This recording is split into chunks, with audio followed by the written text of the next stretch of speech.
Good morning दोस्तों। Student हम लोग करंट अफेयर्स के सेशन को 7 दिसंबर 2022 के लिए स्टार्ट कर रहे हैं, जिसमें इम्पोर्टेंट करंट अफेयर्स को समझाया जा रहा है। तो स्टार्ट करते हैं हम लोग करंट अफेयर्स के सेशन को। और पहला प्रश्न आपके सामने है कि केंद्र सरकार ने राजपथ का नाम बदलकर क्या रखने की घोषणा की है। तो इसके आंसर को चेक करते हैं। इसका आंसर है कर्तव्य पथ। आप स्क्रीन पर देख रहे होंगे कि कर्तव्य पथ जो पहले क्या नाम से जाना जाता था, राजपथ मार्ग के नाम से जाना जाता था।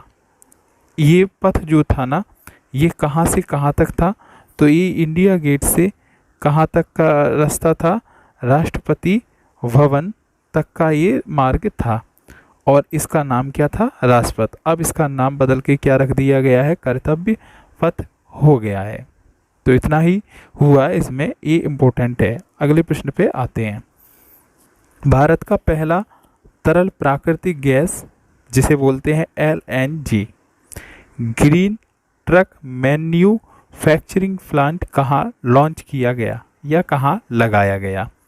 इसका आंसर चेक करते हैं।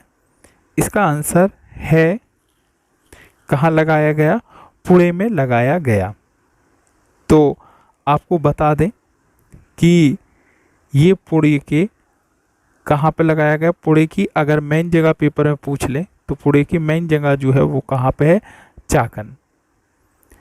इसको लगाने के लिए किसके द्वारा लगाया गया, तो ब्लू, याद रखना, energy motor, blue energy motor की सहायता से इसको लगाया गया।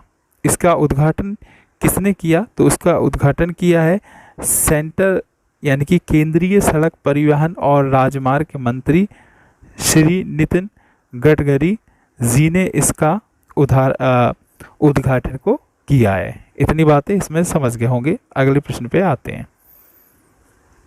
अगला प्रश्न है, भारतीय सेना प्रमुख मनोज पांडे को कहां पर जनरल का मानक पद प्रदान किया गया। तो 4 आपके पास जगहें दी जा रही हैं, श्रीलंका, नेपाल, बांग्लादेश और इनमें से कोई नहीं। तो इसका सही आंसर है नेपाल। तो ऐसा कहां पर इनको इस सम्मान से सम्मानित किया गया, तो ये नेपाल में सम्मानित किया गया। तो आपको बता दें कि नेपाल में जो नेपाल की राष्ट्रपति हैं उनका नाम क्या है, विद्या देवी भंडारी। तो विद्या देवी भंडारी जो हैं वो नेपाल की कौन है, राष्ट्रपति हैं। उनके द्वारा उन्हीं के आवास, जहाँ पर शीतल आवास बोला जाता है, नेपाल में राष्ट्रपति के आवास को क्या नाम दिया जाता है, शीतल आवास। तो शीतल आवास यहाँ लिख दिया है, बोला जाता है कहाँ पर, नेपाल में। तो विद्या देवी भंडारी ने उनको वहाँ का एक सर्वोच्च अच्छा सम्मान होता है जिसके द्वारा इनको सम्मानित किया। अगले प्रश्न पे आते हैं। अगला प्रश्न है, किस भारतीय खिलाड़ी ने जीता दुबई ओपन शतरंज टूर्नामेंट। तो 4 आपके पास ऑप्शन है, जिसमें पहला है अभिनंदन सिंह, हर्षित पटेल, अरविंद चिदम्बरम और इनमें से कोई नहीं। तो इसके आंसर को चेक करते हैं। इसका जो आंसर है वो है अरविंद चिदम्बरम जी। तो आप इनकी पिक को देख पा रहे होंगे। आंसर क्या है, अरविंद चिदम्बरम जी, और इनकी पिक आपके सामने है। अगले प्रश्न पे आते हैं। अगला प्रश्न है कि किस राज्य ने समर्थ ई गवर्नेंस पोर्टल लॉन्च किया। ये इम्पोर्टेंट है, इस बात को समझना। लॉन्च किया है तो ये किस राज्य में हुआ। 4 आपके पास राज्य हैं, उत्तर प्रदेश, उत्तराखंड, राजस्थान, कर्नाटक। तो इसका आंसर चेक करते हैं। इसका आंसर जो है वो है उत्तराखंड। इसका आंसर क्या है, उत्तराखंड है।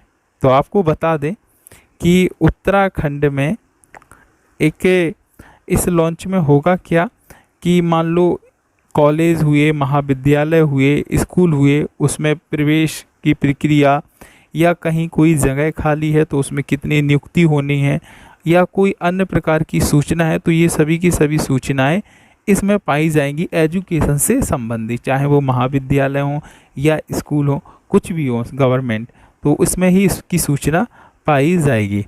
आपको साथ में ये भी बता दें कि इसका जो है ना, उत्तराखंड की बात हो रही, तो उत्तराखंड के अगर हम लोग सीएम की बात कर लें तो उत्तराखंड के जो सीएम है वो कौन है? पुष्कर सिंह धामी है जी है। और साथ में उत्तराखंड की हम कैपिटल की बात कर लें, राजधानी की, तो उत्तराखंड में दो राजधानियां पूछ लेते हैं। एक होती है शीतकालीन राजधानी, तो उत्तराखंड की जो शीतकालीन राजधानी है वो कौन सी होती है? देहरादून। और एक राजधानी होती है जो कौन सी होती है? ग्रीष्मकालीन। तो ग्रीष्मकालीन जो राजधानी है वो कौन सी है? गैरसैंठा।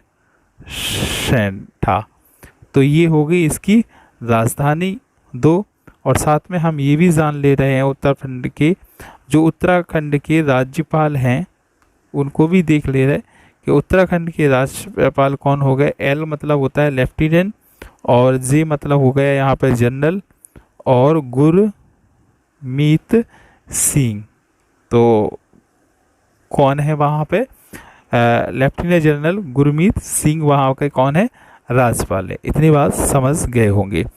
आपको ये भी बता दें कि इस उत्तराखंड में इसका जो उद्घाटन है वो उत्तराखंड के राज्य उच्च शिक्षा मंत्री के द्वारा किया गया। अब वहाँ के राज्य, अब एक क्वेश्चन चला है तो ये इम्पोर्टेंट हो जाएंगे। तो वहाँ के राज्य उच्च शिक्षा मंत्री कौन है? डॉक्टर धन सिंह रावत हैं। तो वहाँ के जो उच्च शिक्षा मंत्री हो गए ना वो कौन है? डॉक्टर धन सिंह हैं। तो आगे बढ़ते हैं। अब हम लोग देखें, यहाँ से हमारा करंट अफेयर का रिवीजन चालू होगा। इतना ही प्रश्न जो थे वो 7 तारीख के लिए इम्पोर्टेंट थे। अब हम लोग करंट अफेयर्स का रिवीजन करेंगे यहाँ से। ये बहुत ज़रूरी है क्योंकि हमें भूलना नहीं है करंट अफेयर्स को, तो रिवीजन इस वजह से रखा गया है। तो रोज़ होता है। अगले पेज में प्रश्न स्टार्ट करते हैं। पहला प्रश्न, हाल ही में किसने गांधीनगर में IFSCA मुख्यालय की आधारशिला रखी? तो इसका आंसर सामने ही लिखा, नरेंद्र मोदी। अगला प्रश्न पे आते हैं। अगला प्रश्न है, हाल ही में एशिया कप 2022 श्रीलंका ने किस देश में स्थानांतरित कर दिया? श्रीलंका में खेलना था जो कि अभी खेला जा रहा है, तो कहाँ पे स्थानांतरित कर दिया? तो इसका आंसर है संयुक्त राज्य अरब अमीरत, दुबई में। ठीक है। तो अगला प्रश्न पे आते हैं। हाल ही में बांग्लादेश में भारत के अगले उच्च आयुक्त के रूप में किसे चुना गया? तो इसका आंसर सोचिएगा। तो आपने सोचा होगा क्योंकि आप ये सब चीज़ें पढ़ चुके हैं। तो इसका आंसर चेक करें। तो इसका आंसर है प्रणय वर्मा जी को बांग्लादेश में भारत के अगले उच्चायुक्त के रूप में चुना गया, जो कि अगस्त महीने में चुना गया था। अगले प्रश्न पे आते हैं। हाल ही में किसके द्वारा पुनरुत्थान वितरण क्षेत्र योजना शुरू किया गया? तो इसको आंसर को आप सोच लीजिएगा 1 मिनट में। तो आपने सोचा होगा इसके आंसर को, तो आंसर को चेक किया जाए। तो इसका आंसर जो है वो है नरेंद्र मोदी, जो भारत के प्रधानमंत्री हैं उन्होंने। हाल ही में किस दिन एग्रीकल्चर इंफ्रास्ट्रक्चर फंड पुरस्कार प्रदान किए गए? इम्पोर्टेंट क्वेश्चन है। करंट अफेयर्स को कभी भूलना नहीं चाहिए, और करंट अफेयर्स याद रखने की यही टेक्निक होती है कि लगातार हम रिवीजन इसका करते रहें। तो यहाँ पर आपको रिवीजन भरपूर मिलेगा। तो इसका आंसर आपने सोचा होगा। तो इसका आंसर है 30 जुलाई 2022 को एग्रीकल्चर इंफ्रास्ट्रक्चर फंड पुरस्कार प्रदान किया गया था। अगले प्रश्न पे आते हैं। हाल ही में कौन भूटान के दौरे पर रवाना हुए? तो इसके आंसर को चेक करते हैं। तो इसका आंसर जो है वो है मनोज पांडे, जो भूटान के दौरे पर रवाना हुए थे। अगला प्रश्न है, किस देश के राष्ट्रपति 1 अगस्त से भारत की आधिकारिक यात्रा पे आएंगे? तो इसका आंसर चेक करते हैं। तो इसका आंसर है मालदीव। मालदीव के राष्ट्रपति 1 अगस्त से भारत की आधिकारिक यात्रा पर आएंगे। ये निकल चुका, इस वजह से आएंगे। हाल ही में भारतीय नौसेना को किस देश से 2 MH-60R बहुभूमिका वाले हेलीकॉप्टर प्राप्त हुए? तो इसका आंसर है यूनाइटेड स्टेट। अगले प्रश्न पे आते हैं। हाल ही में किसने मादक पदार्थों की तस्करी पर सम्मेलन का उद्घाटन किया?